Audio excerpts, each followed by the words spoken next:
এবং সেই সাথে কিন্তু রান অলরেডি 26 হয়ে গেছে। আমরা কথা বলার চেষ্টা করব রাঘু ভাইয়ের সাথে।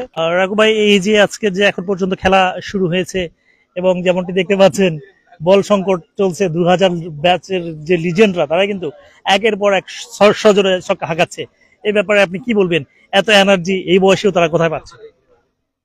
ওনারা টিম হিসেবে খুবই ভালো। প্র্যাকটিস ম্যাক্সিমাম পারফেক্ট যেটা, সেটা কিন্তু বরাবরই যে প্রমাণিত, এটা কিন্তু আবার নতুন ভাবে প্রমাণ করে দিচ্ছে লিজেন্ড 2000 ব্যাচ।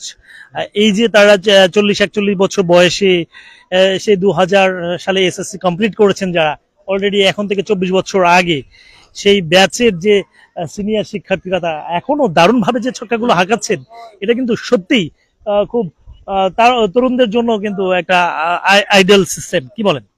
হ্যাঁ, সেটা অবশ্যই। উনারাই মনে করো যে মাঠে আবার নতুন করে ক্রিকেট খেলার প্রাণ ফিরে নিয়ে আসছে।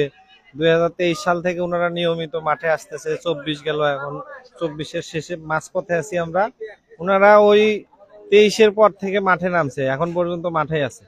মানে ওনারা সবসময়ই ভালো খেলে। এখনো আমরা মাঠে আসি 9টা 9:30টায়, ওনারা প্রথম সারির দল। ওনারাই খেলা আবার কাগইল মাঠে চালু করছে, সেজন্য কৃতজ্ঞতা জানাচ্ছি ওনাদের। আর ওনারা নিয়মিত প্র্যাকটিসের মধ্যে আছে দেখে এত বড় বড় ছয় মারতে পারতেছে।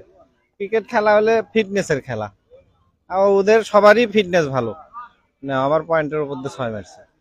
এই যে পিজে রুবেল ভাই আছে, রুবেল ভাই আমরা যখন ছোট মানুষ তখন দেখছি ক্রিকেট খেলছে, এখনো সেই ধারা অব্যাহত আছে। এখনো ঠুকঠুক করে চার মারে, সুযোগ পাইলেই ছয় মারে।